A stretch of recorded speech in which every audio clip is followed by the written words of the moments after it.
সারাদিন আমি ছিলাম কাজে আর এদিকে আমার বাড়ির কি অবস্থা দেখেন। কোনো একটা জিনিসকে সুন্দর করে গড়ে তুলতে হলে সেই জিনিসটা প্রথমেই কিন্তু এরকম অসুন্দরই হয়ে যায়, তারপরে সেটাকে সুন্দরভাবে আবার গড়ে তোলা হয়। তো আমি কাজ শেষ করে রাত্রে বাসায় ফিরেই দেখি কলিং বেল বাজছে।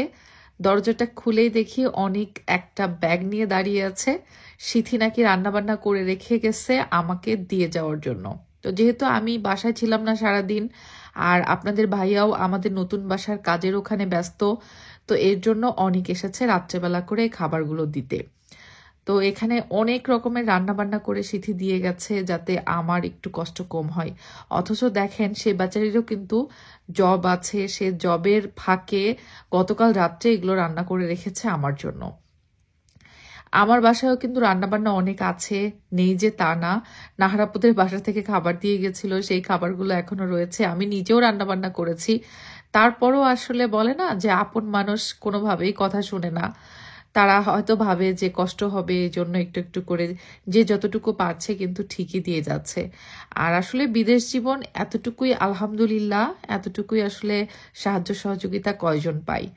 তো যাই হোক, কাজ থেকে ফিরে প্রচন্ড ক্ষুধা লাগছিল। গরম গরম খাবার দাবার খেয়ে দিয়ে রাত্রেবেলা করে এসেছি আমার নতুন বাসার একটু কাজকর্ম, সারাদিন কি হলো না হলো সেগুলোর আপডেট দেখার জন্য। আর ওই যে প্রতিবারই আসার সময় আমরা কিন্তু গাড়ি খালি নিয়ে আসি না, গাড়ি ভরে যতটুকু জায়গা থাকে কার্টুন কার্টুন করে নিয়ে এসে রেখে দেই আমাদের এই বাগানের পেছনের লকপটটাতে। এই লকপটটা যেহেতু বেশ বড় আছে, এজন্য আমাদের কিন্তু বেশ সুবিধাই হয়েছে। অনেক জিনিসপত্র আমরা এই যে বাড়ির কাজ চলতেছে যে 2-3 সপ্তাহ ধরে কিন্তু শিফট করে ফেলতে পারছি। না হলে এই জিনিসগুলোও যদি মুভার্সের বড় ভ্যান গাড়িতে তুলে আমাদের আনতে হতো তাহলেও কিন্তু অনেক কস্টিং হয়ে যেত। এদেশে কিন্তু আসলে বাংলাদেশের মতো অত কম পয়সায় কোনো কিছুই হয় না। যে দেশে ইনকাম যেমন সে দেশে খরচও তেমন। যাই হোক, আসলে নিজের কাজ টুকটুক করে নিজেরা করতে পারছি বিকজ কিছুটা সময় পেয়ে গেছি, এটাই আর কি। তো এই তো এখন বাচ্চাদের জন্য ভাবছি কিছু স্ন্যাক্স করে দিব, কারণ বাচ্চারা ভাত খেয়ে আসে নাই, সো ওদের একটু স্ন্যাক্স খেতে ইচ্ছা হচ্ছে। আমি এখন বাচ্চাদেরকে একটু নাস্তা পানি করে দিব আর কি। বাসা থেকে বড় তেলের বোতল আমরা আনি নাই, তো এই ছোট তেলের বোতল একটা আনছি।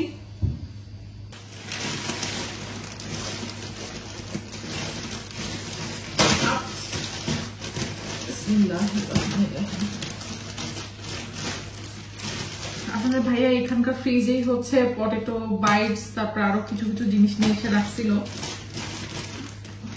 তো বাপ বেটি মিলে শপিং করে নিয়ে আসছিল, সেগুলো আমি ভেজে দিচ্ছি।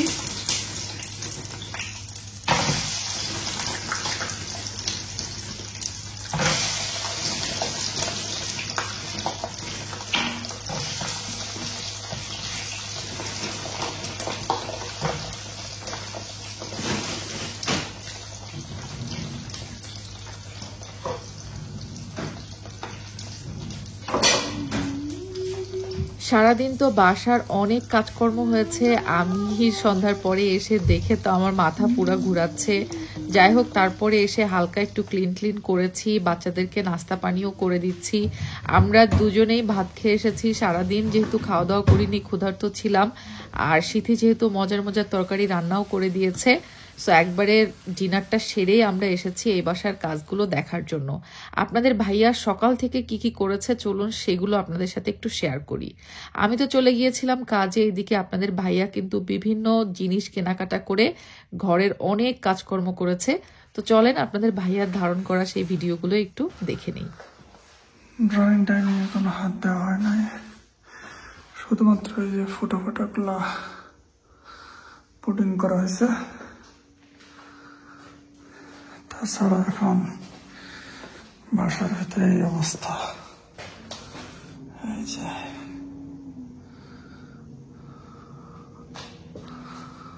অবস্থা বেগতিক। কিচেন এরকমই আছে, এদিকে অবস্থা খারাপ। এই রংগুলো সব তোলা লাগতেছে, এর উপরে রং করলে রংটা উঠে যাবে।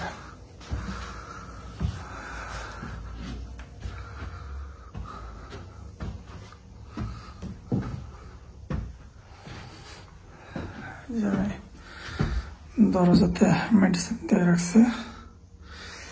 যে এটা রং এই যে উঠে যাচ্ছে এভাবে,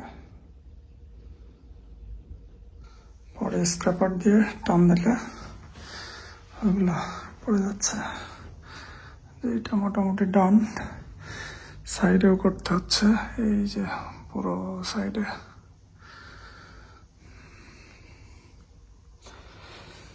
দরজার এই পাশটা কি অবস্থা? এদিকে বেশি লাগবে না, এদিকে তো একদম হজবর হলো। বাথরুমের ডোরে তুলছি,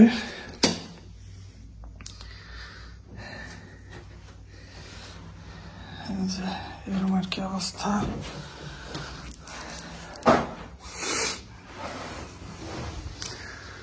এদিকে ডান,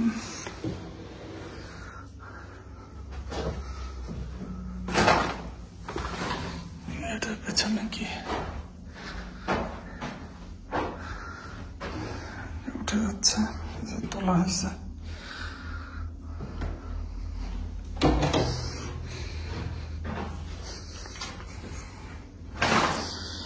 এই তো এখন অবস্থা বাসার।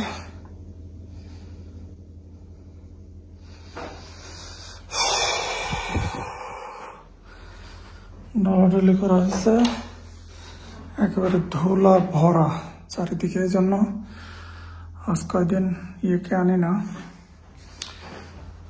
সেজাসিয়ারা আনা হয় না এখানে, বিকজ এখানে প্রচুর ডাস্ট।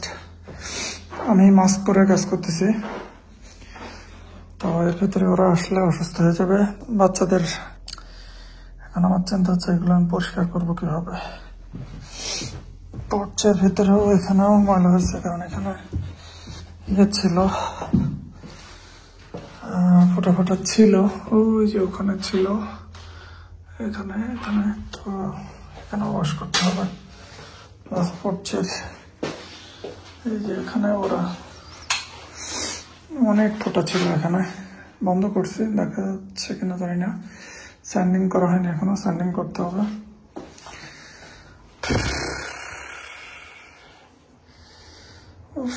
আল্লাহ,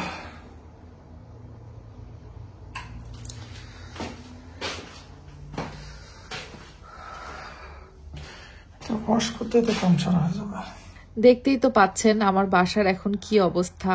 তো যাই হোক, মনটা খারাপ হচ্ছে যে চকচকা চকচকা বাসাই তো ছিল, বাট সেটাকে আরো একটু সুন্দর করার জন্যই হয়তো এই কষ্টটা সাময়িক, সেটা ব্যাপার না। তো এখন আমরা চলে যাচ্ছি আমাদের আগের বাসায়। রাত মোটামুটি 1টা বাজে, 1টা নাগাদ আমরা ফিরছি আমাদের বাসা থেকে আমাদের ভাড়া বাসাতে।